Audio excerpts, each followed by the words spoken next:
Hello, everybody. Here we are for UFC 326. We have one of my favorite fighters of all time this week, and it'll be kind of interesting to see what my take is on that fight. Uh, Tried to keep my personal feelings out of it as much as possible. So, it's Oliveira versus Holloway week. Holloway versus Oliveira 2, I should say. Um, it's a pretty good card. I mean, it's not like if it was a typical pay-per-view, I wouldn't want to pay 70 or $80 for it. But it's a solid card. Um, there's a few fighters on here that are still pretty good, and the co-main event's pretty solid. Um, so let's get started. The first fight of the night, Fernandez versus Bellato. We've got you know, we got a newcomer. So I just I mean, anyone that watches any of my videos, I tend to stay away from these fights as much as possible. I think Fernandez should be better everywhere. I think he should have more power. Um, I think Bellato's only shot here is to get takedowns and to get some sort of submission. Um, so I like Fernandez, but it's going to be a stay away for me.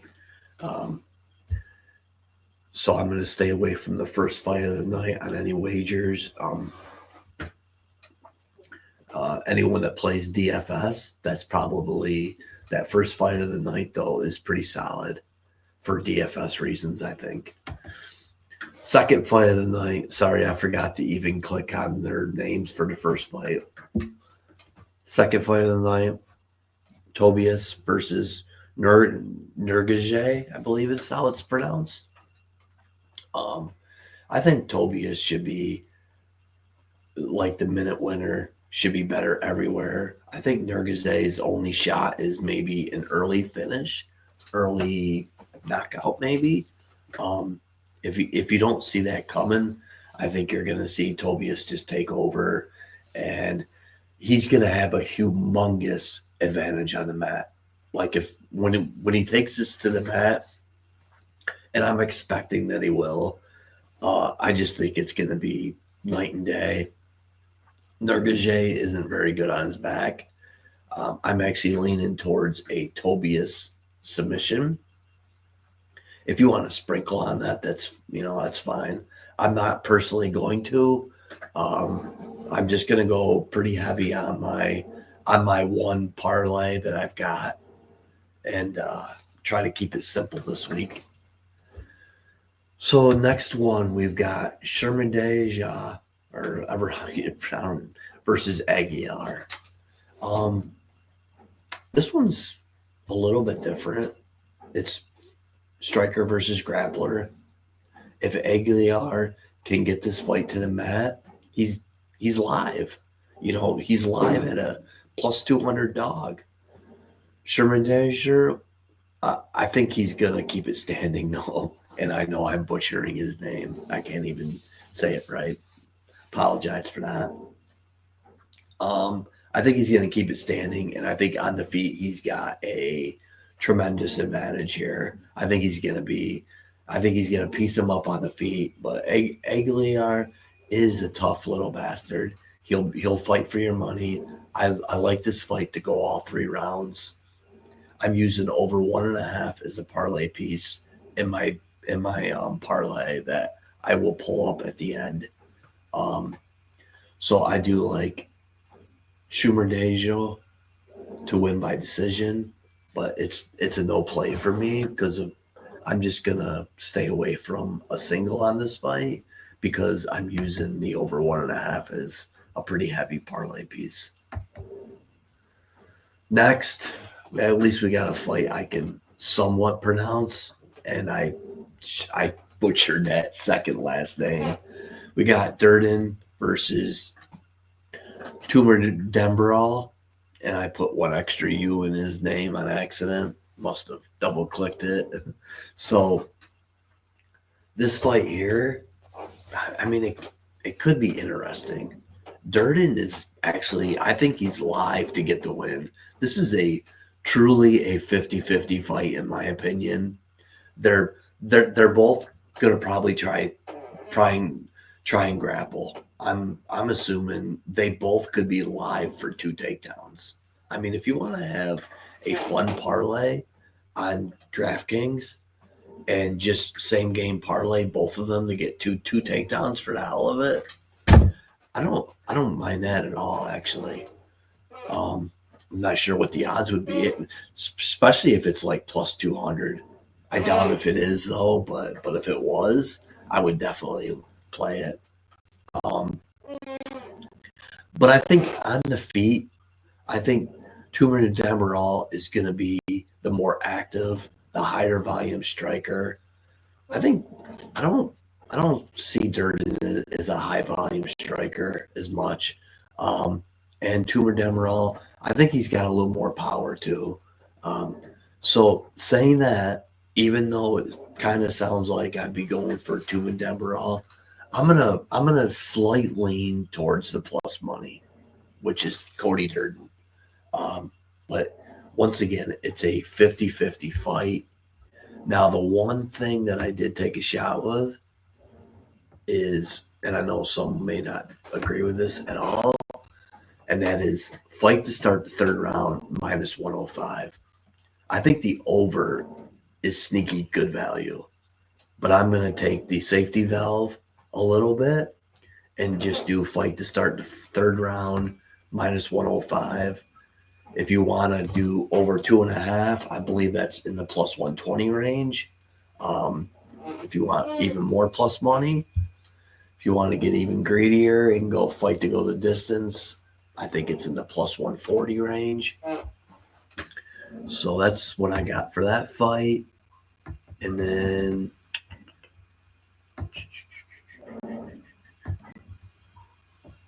next we've got Tercios versus Montez. This is another newcomer. Montez was on a Dana White's Contender Series like a year and a half ago, and we haven't seen him since. And I'm not sure why. I'm not sure if it was health reasons or just what happened on such a big layoff. But Montez should be better everywhere. But Tercios, he's strong and he's tough, and I think Montez probably gets an early submission here, but if he doesn't, Tercios might be live in this fight.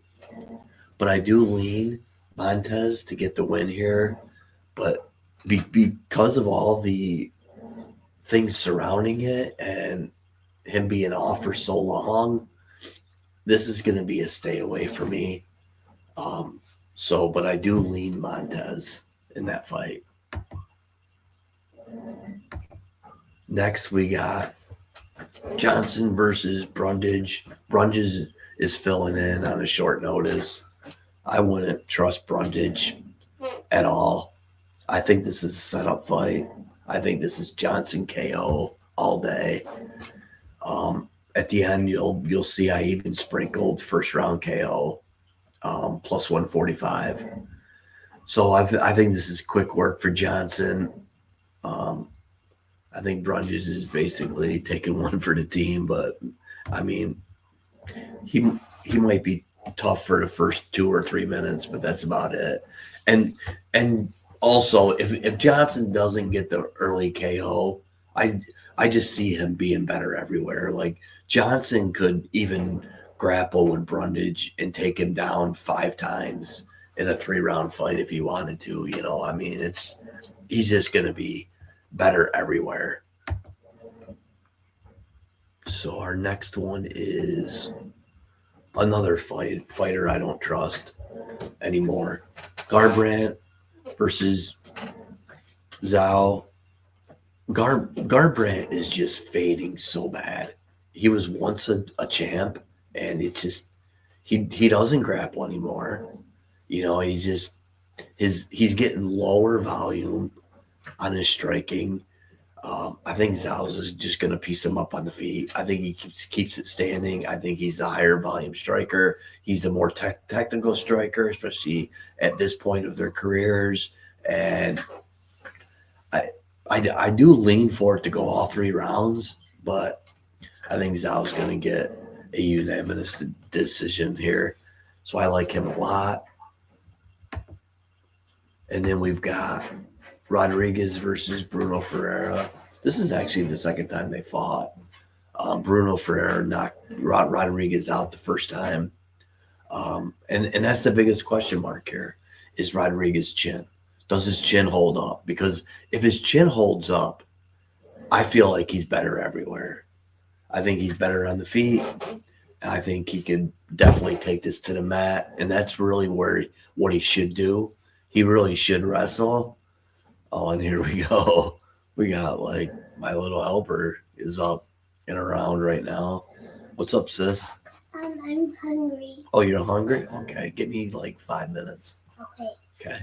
And the little one's hungry, but anyways, so I'm gonna lean Rodriguez here. I like him to actually avoid the big shots. I think he's gonna be the minute winner. I think he's gonna be the higher volume striker, and I'm actually looking for him to get a takedown or two in this and get a finish. So I like Rodriguez inside the distance. Then we've got Dober versus Johnson. Dober's a tough little bastard. I think that this fight's going to stay on the feet, and Dober has the more power. I think he's got the better chin too. At the end of the day, Johnson may be the better technical striker, but I like the slight plus money on Dober. It might not be as good of a plus money as it once was. I think it might be even floating towards even odds right now. But I do like Dober to get the win here. And then we've got Font versus Rojas Jr. This is a tough one. I mean, because I'm really banking on Rojas Jr. putting in the work the last 10 months that he's been off and getting better at his striking, and I'm expecting his cardio has improved even more, which I think he fixed that anyways. But on the feet, it's Rob Font has the advantage. On the mat, it's Rojas all day, and I think it's going to be rinse and repeat. I think Font does get back up when he gets taken down, though. So I do like the over. So another play that I do like in this fight is the over 3.5 takedowns for Rojas Jr. minus 115. Excuse me. I like that a lot. I do like Rojas to get the win, though, and but it is a fight, and he's probably the odds are a little too wide on this one here, and I'm also using the over 1.5 as a parlay piece. Next, we've got, man, we're already to the co-main event. Wow, this is fast. We got Kyle Barajo versus D Ritter. I think Barajo's just going to be better everywhere. I just think this is a bad matchup for D Ritter. I think Barajo's going to piece him up on the feet. He's going to be the better striker. The busier striker, the higher volume striker, the better technical striker. And I don't think the Ritter's going to be able to get him down. I really like Barajo's takedown defense to hold up in this fight. I like him to get a decision win here. And once again, this is another one. That's my final piece of my bigger parlay of over 1.5 rounds. I like Barajo a lot in this fight. Sorry. And then our last fight of the night, we got Max Holloway versus Charles Oliveira. Oliveira is by far my most favorite fighter. I just like him a lot. I think he's such a class act. Like he gives all of his opponents so much respect, and I really like that a lot. I believe there was a fight a while back. It was Holloway versus Justin Gaethje, I think. And I believe Justin Gaethje's family was in the stands, and he could have broke his arm, and he decided to not break his arm, and then he ended up submitting him maybe with a choke or something like that. So I really respect him a lot. I like him a lot. I think he just comes across as such a great guy, and I really appreciate that and like that a lot in him. But saying that, I think it's a bad matchup. Unless Charles Oliveira, for some unknown reason, decides to fight smart. I just think this is a bad matchup. I think Holloway is leaps and bounds the better striker. He's probably the best boxer in UFC. I think he's definitely he's gonna outpace him. He's gonna be the higher volume. He's gonna be the better technical striker. So on the feet, I mean, Charles Oliveira is gonna have to make it nasty and take chances. And if at any point Holloway points to the ground, I think Oliveira is in trouble. I mean, I think Holloway is live for a knockout. And the other play that I really like, I hate to say it, but I like Oliveira under 1.5 takedowns at a minus 150. So I played them both. I played Holloway. Unfortunately, the KO prop's not as good as it once was. I'm listing it on here at its current odds plus 170. I got it closer to a plus 200. It was a plus 200 on Monday. And then the Oliveira one has kind of gone the other way, though. I got it at a minus 165. So I also paired it with one of my overs. But now at a minus 150, I know it doesn't sound like much, but I'm going to play that a little bit more as a single also. So I like that also. Those are my plays. And then let me pull up some of my other stuff. Man, I don't know.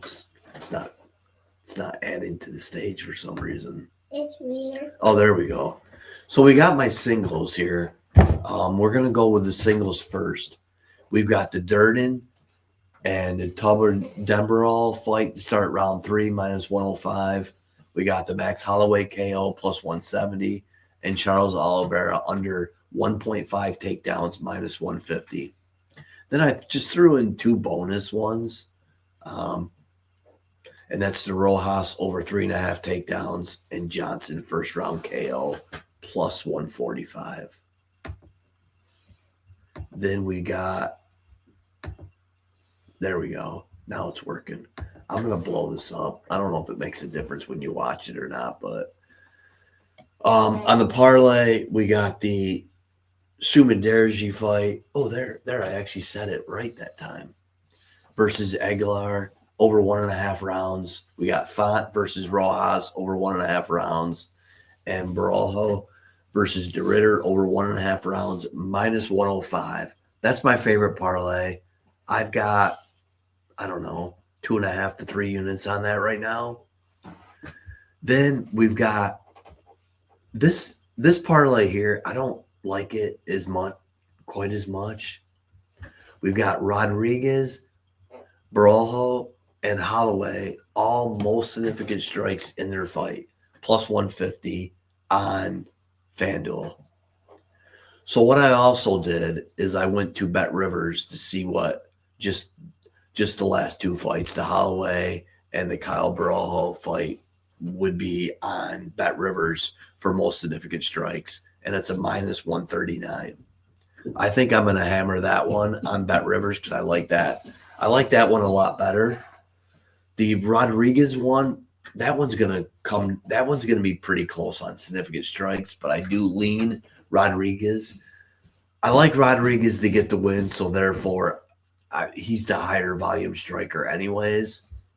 But so I do like that. And then I did not have a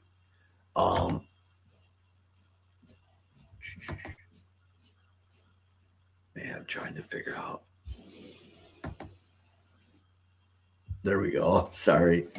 I did not have a money line parlay. So if you're looking for just a straight up money line parlay, I would do the co-main in the main event, Barojo and Holloway on the money line. That's what I would go with. Um, but that's my breakdown of UFC 326. I hope everyone enjoyed the video. Hope y'all cash some tickets with me, and I hope everybody has a great day.